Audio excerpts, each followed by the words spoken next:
Estimados irmãos, que o Espírito da verdade esteja sobre todos nós neste momento. Amém.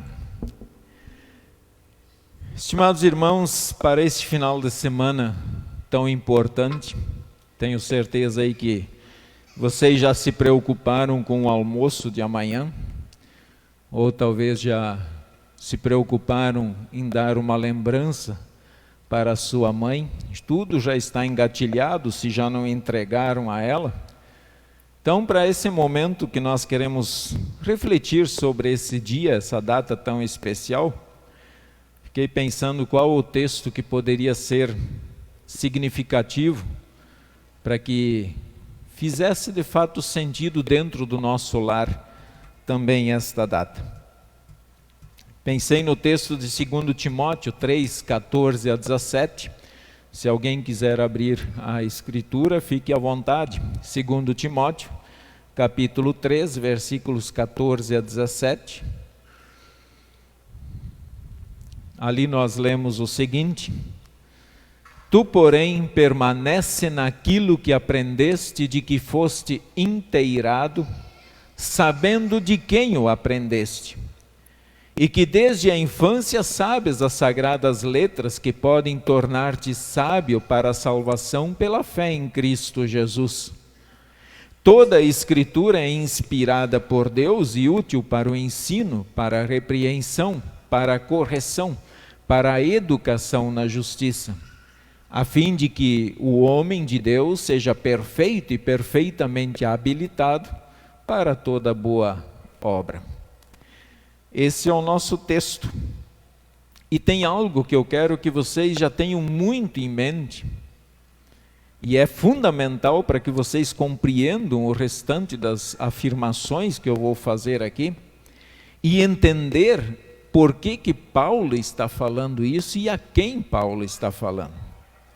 Paulo está falando, escreveu esse texto a Timóteo, um jovem pastor. E quando ele, para nós entendermos um pouquinho o porquê ele escreve estas palavras, do versículo 14 a 17, quando nós olhamos para o primeiro versículo do capítulo, nós já vamos ter uma noção do porquê isso. E lá Paulo escreve o seguinte: sabe, porém, isto, nos últimos dias sobrevirão tempos difíceis. Então Paulo já está advertindo aquele jovem pastor. Ele diz: se você acha que as coisas estão difíceis hoje, não te preocupe, porque elas ainda vão piorar. E diante dessas dificuldades que o apóstolo apresenta no restante do capítulo ali, até chegar no nosso versículo, ele faz essa admoestação. Ele diz: tu, porém, permanece naquilo que aprendeste, de que foste inteirado, sabendo de quem o aprendeste. Então Paulo, ele olha para aquele jovem pastor, ele diz: diante das dificuldades, você permanece naquilo que aprendeu.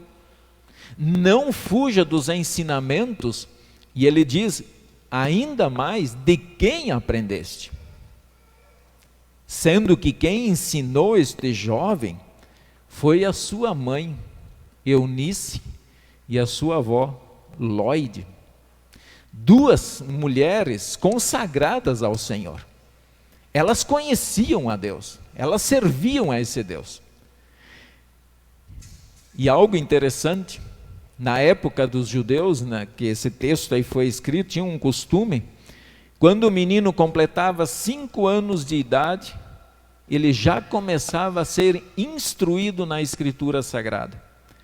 E é claro que naquela época eles não tinham a Bíblia como nós a temos, e provavelmente eles ainda tinham muito mais somente o Antigo Testamento. Então Timóteo começou a ser instruído no Antigo Testamento. E ele diz que isto era o quê? Palavra de Deus. Então, por pelas coisas que Timóteo aprendeu desde a infância, diz: permanece naquilo que aprendeu e sabendo de quem você aprendeu. Muito importante isso. Então, não somente porque ele foi ensinado, Paulo está olhando para Timóteo e dizendo: permaneça nisso, nesta palavra, não somente porque veio da sua avó e da sua mãe, mas permaneça nessa palavra, em primeiro lugar, porque desde a infância sabes as sagradas letras que podem tornar-te sábio para a salvação pela fé em Cristo Jesus. Então permanece nessa palavra, não porque somente sua mãe e sua avó ensinaram, mas porque estas são sagradas letras. Sagradas, isto é, santas, palavra de poder, palavras que podem de fato tornar alguém sábio para a salvação em Cristo Jesus. Esse é o primeiro ponto. O segundo ponto: por que Timóteo era para permanecer nesta palavra? Toda a Escritura é inspirada por Deus. Outro detalhe fundamental para nós: toda a Escritura é inspirada por Deus. O que é essa inspiração? Inspiração é o sentido de sopro. Deus soprou as suas palavras ao ouvido daqueles seres humanos que escreveram. O sentido é literal, que vem de Deus. Deus ditou, Deus agiu com o Espírito Santo para que estes homens escrevessem. Então a fonte e a base da Escritura é o próprio Deus. Não era a mãe e nem a avó, mas era e é o próprio Deus. Tem um detalhe que é fundamental que nós pensemos sobre isso. Por que outra coisa que para mim prova que é uma inspiração divina a Escritura? Algo que até hoje eu ainda não tinha ouvido, mas que faz sentido. Se a Escritura fosse somente escrita por homens, sem a inspiração, sem o sopro divino, vocês acham que teriam tanta história má aqui dentro? Má. Vocês acham que ia estar escrito aqui os pecados do rei Davi? Vocês acham que ia estar escrito aqui o que o rei Salomão fez? Vocês acham que ia estar escrito aqui que Pedro negou Jesus naquela noite? Não, ia tentar se esconder, porque se fosse só pelo ser humano, não é assim? Que a gente esconde o que é mal e a gente só quer contar as glórias. Então, se não houvesse inspiração e dedo de Deus nisto aqui, essas histórias não estariam contadas. Somente teríamos histórias de vitória, de grandeza e de perdão em Cristo Jesus. Só isso. As afirmações que eu faço, pessoal, daqui para frente, têm o mesmo sentido do apóstolo Paulo lá quando ele diz para Timóteo, ele olha para Timóteo e ele diz: você foi criado num lar cristão, você conhece as sagradas letras, que podem te tornar sábio. Então eu estou falando com pessoas que conhecem a Escritura Sagrada. Eu estou falando com filhos de Deus, com pessoas que temem a Deus. E é esse o contexto do mesmo texto para nós refletirmos de agora em diante. Neste final de semana, amanhã especificamente, nós lembramos o Dia da Mãe. É especial, muito especial para nós. O que seria de você sem a sua mãe? Talvez hoje você é independente. Talvez hoje a sua mãe é dependente de você. Mas o que seria de você sem a sua mãe? Garanto que se nós perguntássemos para cada um de vocês, vocês diriam o quanto a mãe é importante para ti. Tenho certeza, cada um aqui faria uma lista. É claro que teríamos também umas reclamações, mas nós teríamos uma lista de muita coisa que a mãe fez ao nosso favor. Então vamos pensar em algumas delas. Ela nos carregou. Existem exceções, mas nos carregou por 9 meses. Você já carregou um problema por 9 meses? Você já carregou um pacote de arroz por 5 meses na cabeça? De 5 quilos? Para saber o peso que é? Alguém vai dizer, não, mas ela foi criada para isso. Claro, foi criada. Agora, nós não podemos negar que carregar por 9 meses um feto, e ele crescer, ele criar corpo, vida e tudo mais, tem o seu peso. Então ela nos carregou, ela nos amamentou, ela nos deu banho, ela nos aqueceu, ela limpou cada um, ela nos limpou quando ninguém queria chegar perto, porque a caatinga começou a levantar.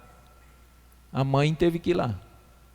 E claro que eu espero que o pai tenha participado disso também. Ela trabalhou para sustentar. Ou não? Trabalhou para que nós pudéssemos colocar comida na boca. Ela chorou quando seu filho adoeceu. Ela implorou perante Deus pela vida do seu filho, quantas vezes já? Por quantas vezes você acha que a sua mãe já dobrou os joelhos perante o Senhor e clamou a teu favor? Na sua opinião, a sua mãe e pai querem o melhor para ti? Olhando hoje para tudo aquilo que aconteceu na vida de vocês, a mãe e o pai queriam o melhor para vocês? E eu digo o melhor em todos os setores. A sua mãe e o seu pai querem o melhor na sua vida financeira? Pensa que ela quer o melhor e de acordo com a vontade de Deus? Na sua vida conjugal, a sua mãe quer o melhor para você e de acordo com a vontade de Deus? Na sua vida sexual, você pensa que a sua mãe quer o melhor para você? Aquilo que foi de fato instituído por Deus? E que seja de acordo com a vontade de Deus? Na sua vida emocional, você acha que a sua mãe quer o melhor para você? E de acordo com a vontade de Deus? E na sua vida espiritual, você acha que a sua mãe quer o melhor? Você acha que sua mãe ora por você e que ela busca o melhor para o seu filho ainda hoje? Se a sua resposta é sim para todas essas questões, então o conselho do apóstolo é para ti também. Permanece naquilo que aprendeste. Permanece naquilo que aprendeste. Se você acredita que sua mãe sempre quer o melhor para ti, fique firme naquilo que ela te deu, nas palavras que ela te deu e colocou nas suas mãos. Eu tenho aqui alguns objetos. Alguns eu pedi emprestado de propósito aqui, para a gente refletir. Tem aqui só 3, para nós pensarmos um pouco. Tenho certeza que vocês, se eu fosse pedir aqui, vocês teriam mais alguma coisa.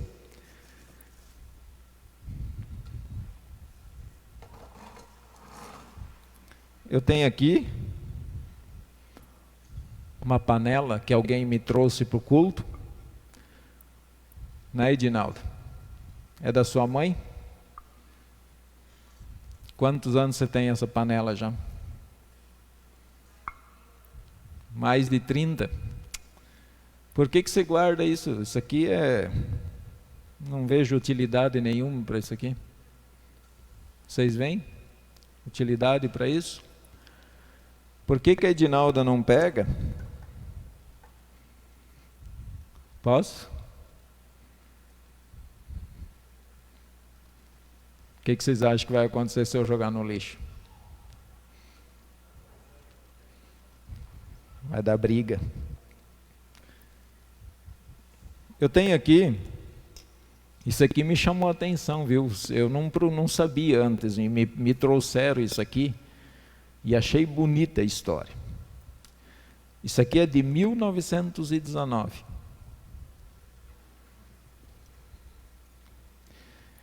E tem uma história fantástica.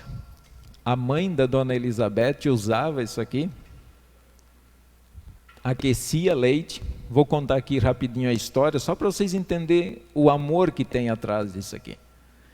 A mãe dela usava isso aqui, aquecia o leite, de noite enrolava numa coberta de pena, para que o leite estivesse morno, quente, ou quando ela fosse tomar durante a noite. E está com elas até hoje. O que vocês acham, Thelma?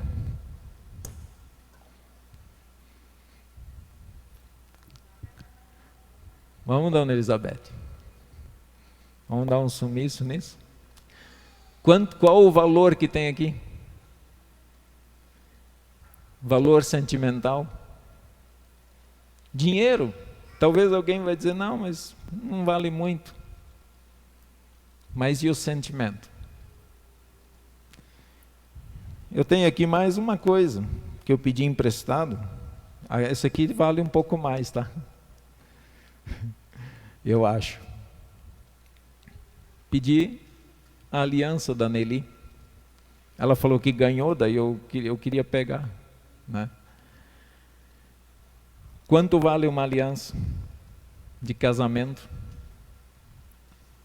E é grossa, hein? Eu não sei se é eu que estou fraco ou a aliança que está pesada, mas eu sinto umas graminhas bem caprichadas aqui. E aí, tem sentimento aqui, Nelly? Vamos? Mário, me permite? É claro que eu não vou jogar. Se nós não queremos jogar e não vamos jogar fora isso aqui, é claro que não vou jogar fora. Uma coisa que é material, que de repente alguém rouba, é fácil roubar isso aqui. É pequeno. Alguém pode roubar. Se nós não queremos jogar fora o que é material, o que a ferrugem corrói, porque aqui já está tendo um furinho em cima na tampa,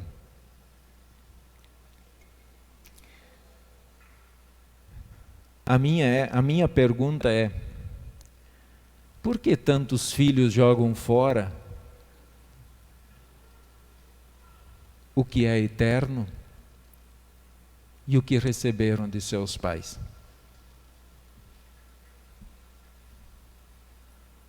Por que tantos filhos, desde a infância, desde o berço, tiveram a grande bênção de ter isso aqui? Assim que começaram a desenhar, tiveram desenhos, aprenderam as sagradas letras. E por que depois de adulto,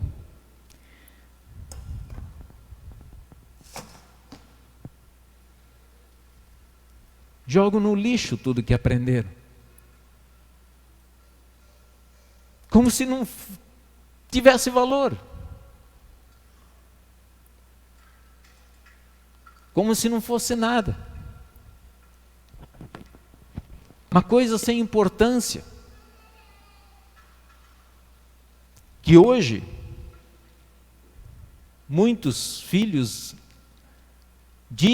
falam na frente de seus pais: eu não acredito mais em Deus, eu não acredito mais na Escritura.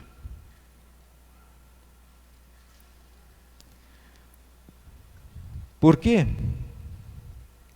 Tantos filhos, isso aqui representa o batismo, porque nós, quando batizamos alguém, recebe uma toalhinha de lembrança.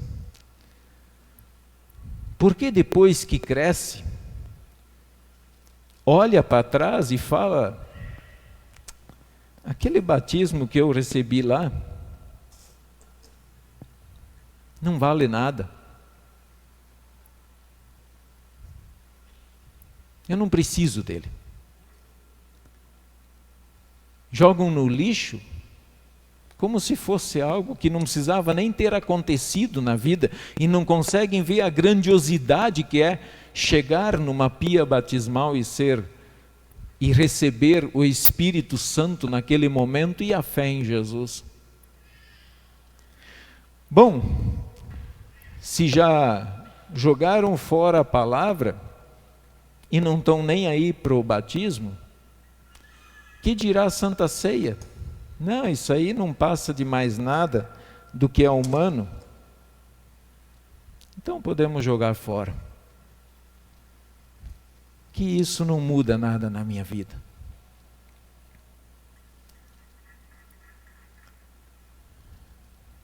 Se nós não jogamos o que é material fora, por que jogamos o que é eterno fora? Por que jogamos aquilo que vai nos acompanhar depois do túmulo? Sendo que coisas materiais vão ficar aqui. Nós não vamos levar junto.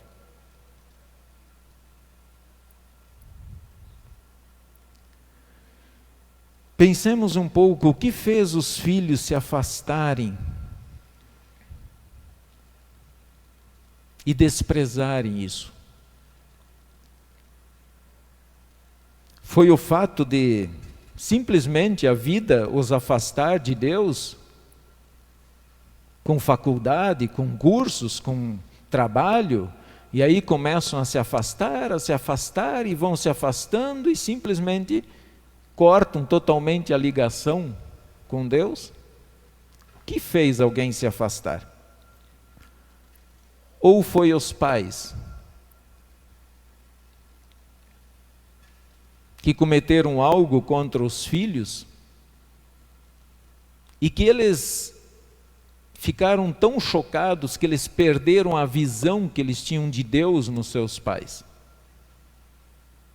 E então eles acharam que Deus também não existe porque seus pais os maltratam. Então não faz sentido o pai na igreja ser uma coisa e dentro do lar ele ser outra. Então eles não conseguem ligar as duas coisas. E então eles tomam a decisão de jogar fora aquilo que é de mais precioso na vida. Isso pode acontecer. Isso pode acontecer. Às vezes, e muitas vezes, nós pais tomamos decisões querendo acertar e achamos que é a melhor decisão, mas no final nós descobrimos que trouxemos sofrimento para os nossos filhos. E que fizeram com que eles perdessem um pouco o amor por Deus por nossa causa. Se for isso, quero dizer para os filhos: perdoem os pais de vocês. E aqui eu não falo somente, eu falo para todos, porque todos aqui são filhos. Em algum momento, ou os pais ainda estão vivos ou não estão mais, e talvez dentro do seu coração há uma mágoa muito grande pelo que foi feito. Então resolva isso perdoando seus pais. Porque o perdão liberta você. O perdão de Deus te dá força para prosseguir no caminho, para prosseguir feliz. Pai e mãe, Se perceberem que foi algo que fizeram, se aproximam dos filhos. Vai até o seu filho, reconheça o pecado, porque a grandiosidade do ser humano não está em pecar. A grandiosidade do ser humano está em reconhecer o pecado e ser humilde e ter coragem de olhar na própria ferida e pedir perdão pelo que fez. Ali está a grandiosidade de um ser humano. Filhos, outra coisa muito mais importante do que o exemplo dos pais é que permaneçam naquilo que aprenderam. Eu sei que, como seres humanos, talvez o nosso exemplo muitas vezes faz as pessoas se afastarem. Mas não esqueçam aquilo que vocês aprenderam. Eu tenho certeza absoluta que quando o pai de vocês fez isso por vocês, os levou à pia batismal, colocou a escritura sagrada, levou na instrução, ele queria o melhor para vocês. Então segue o conselho do apóstolo Paulo, permaneça na palavra, busque a palavra, retorne a ela, retorne e busque aquilo que talvez antes não se dava valor, mas que agora nós temos a oportunidade de retornar ao caminho, de buscar o perdão e de voltar para a verdade. Porque a palavra de Deus é útil para o ensino, para a repreensão, para a correção, para a educação na justiça, e ela pode te tornar perfeito e perfeitamente habilitado para toda boa obra. Só a palavra de Deus é que pode fazer isso por ti. E segundo, porque são dadas pelo próprio Deus. Jamais duvide disso. Isso aqui não é invenção humana. Isso aqui não é escrito humano. Isso aqui é inspirado. Isso aqui é soprado pelo Espírito Santo. Porque homens santos falaram da parte de Deus, movidos pelo Espírito Santo. Você quer ser salvo? Você quer estar com Deus depois na eternidade? Permaneça naquilo que aprendeste até agora. Os dias vão ficar difíceis, mas não saia desse caminho, não fuja desse caminho. Permaneça nesse caminho e viva nessa fé e nessa esperança. Amém.